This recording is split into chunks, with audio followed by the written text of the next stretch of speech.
So, Marianne, what advice would you give to a young woman who works in a male-dominated environment and wants to succeed in her career?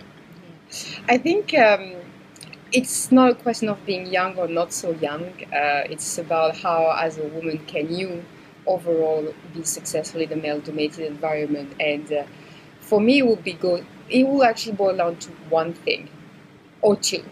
The first one would be, don't look at yourself as a woman. Just look at yourself as a person that has qualities, strengths, that has abilities that are different from everybody else, and always play on those abilities.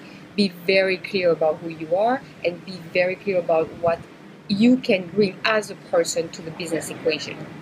The second thing is about one thing that people tend to call, well, they tend to call that soft skill. We have a plane coming up. 10 soft skill, and I wrote a book on the topic of leadership that has been published by the Financial Times, and when I got into the discussion with the publisher, one theme that kept coming back was soft skills, soft skills. Leadership is a soft skill. First, you have to be an expert in this and that. And it was bugging me because leadership is absolutely not a soft skill. It's all about one thing. It's about connecting with people.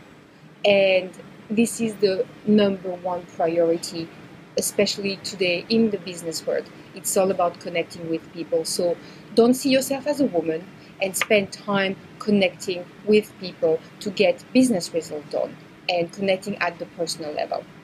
So a lot of time, maybe more so 4 or 5 years ago than now, but a lot of time I've worked with women's networks, there's been a perception that networking, and you talk about connecting with people, that whole idea of networking is a male-dominated thing and almost manipulative.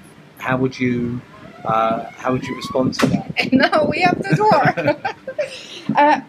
I think there's like in anything, there's a semantic. You know, people associate networking with manipulation. I associate networking with curiosity. I'm curious about you. I want to know what you're about. What's your story? What drives you? Which person you are? And that is more powerful. I mean, I was going to say for business, but more importantly, to the road to your own happiness. If you're curious, you're going to give to people. They're going to want to give to you back, and then value will be created. And that's the whole point of business. You know, we're getting into a world where communication is part of everything we do. Leadership moved from being one on the top and the other on the bottom, and from a one-to-one perspective. Now with technology and the whole millennial thing, it's getting into more being many-to-many. And many-to-many requires one very important thing, authenticity, which is again about people and connecting with people. Fantastic. Thanks, Marianne. Thank you.